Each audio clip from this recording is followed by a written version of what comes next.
are VA raters, rating specialists on production and quality quotas. In this video, I will explain.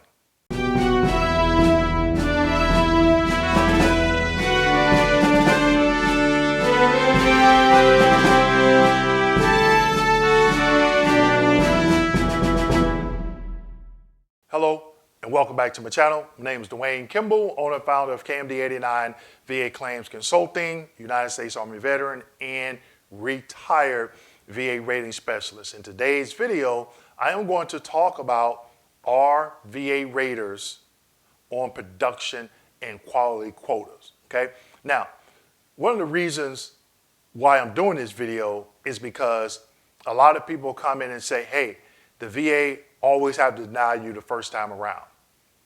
That's not correct.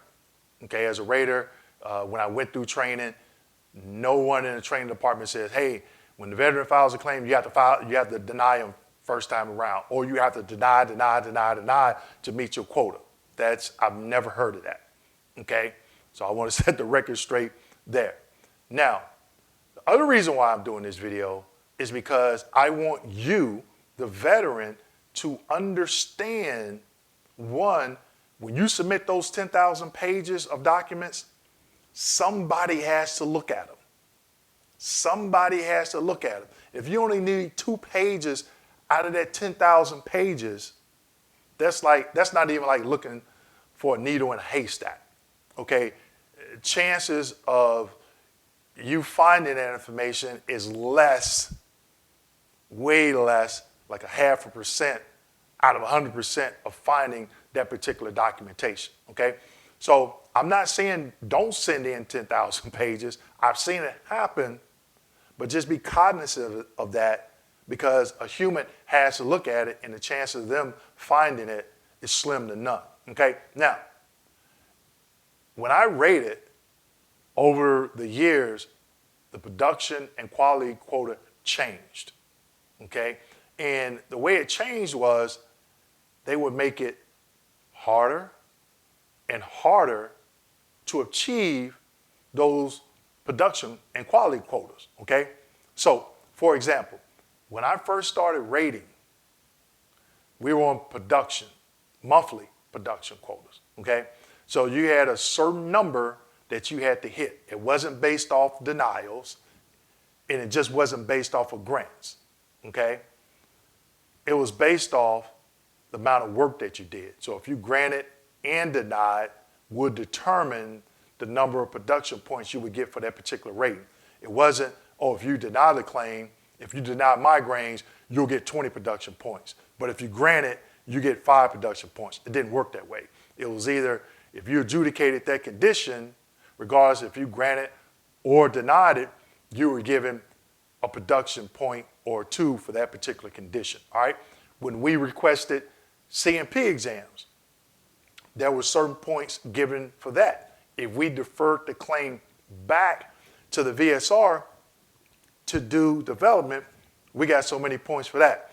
And throughout that month, if the production quota was, let's just say 95, and you reached 98, okay, then you were fine.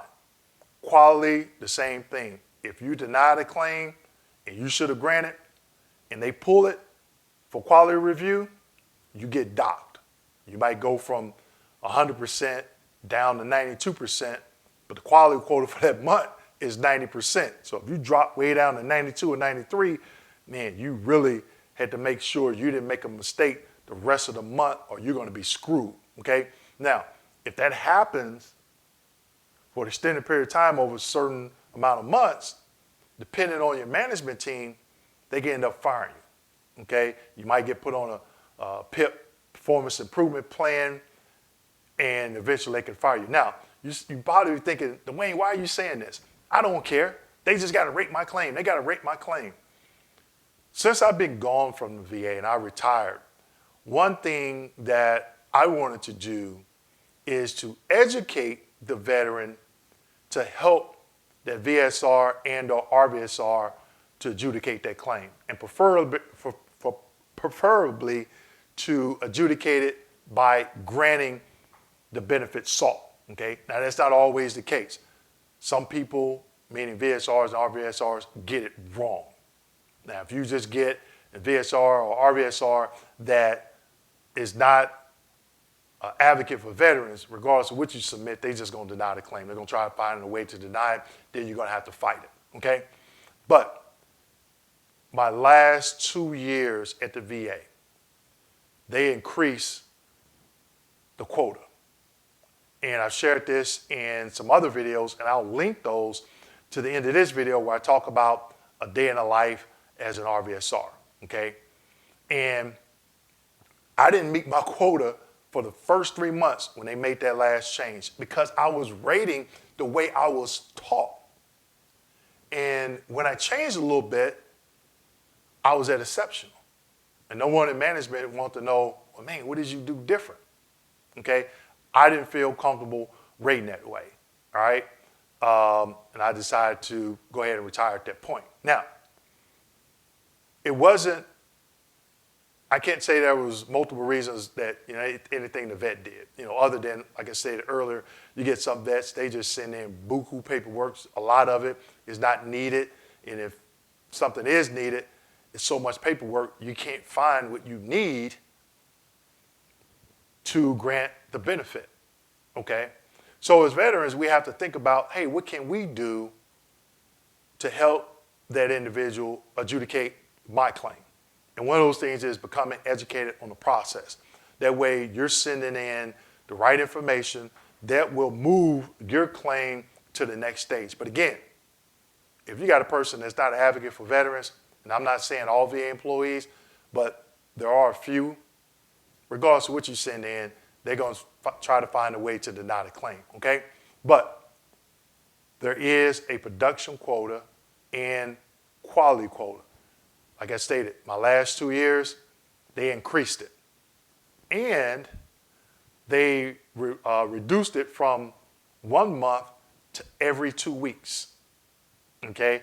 And the production quota, I can't remember, I think the quality standard was 98% for the month. You can only get one claim wrong.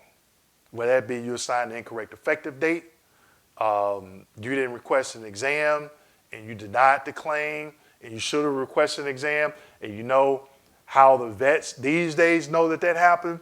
It's called a duty to assist error. You probably see that a lot on a high-level review, okay?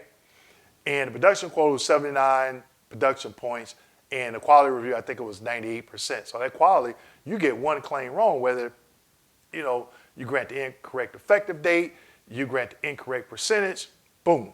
You're probably at 92 or 93%, and you are on edge hoping that everything else that you rated is good to go, okay?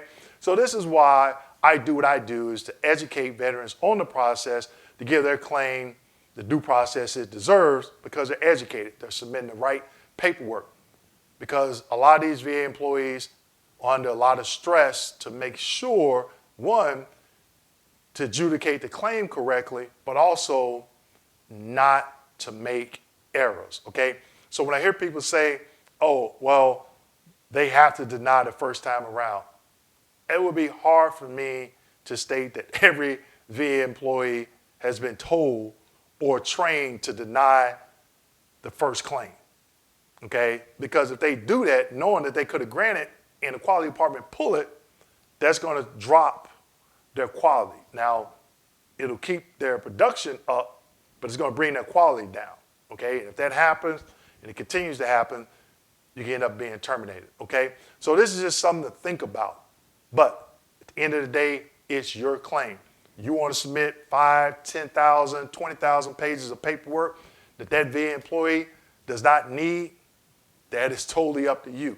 But just understand, this job at sometimes can be very stressful because you're looking at a lot of information. You're trying to figure out, hey, is the DBQ sufficient? Hey, do I need what I have? Do I have what I need in the nexus statement? Okay, now what is the effective date? They're claiming it as a presumptive. You know, they're claiming it under Agent Orange exposure. Can I use a liberalizing law? Is there any court cases out there that I can use to justify the denial or hopefully the approval for this particular claim, okay? So they're thinking and looking at, not only are they looking at a lot of information, they're looking at a lot of things. They're looking at the 38 CFR, the M21 manual reference. So at the end of the day, veterans, when I am saying get educated, know what you're claiming, how you're claiming it, what evidence that you need for that RVSR or VSR to move your claim to the next stage and preferably obtain service connection. So with that being said, make sure you like, subscribe, hit that notification button, and don't forget to share this video with your fellow veterans. Thank you.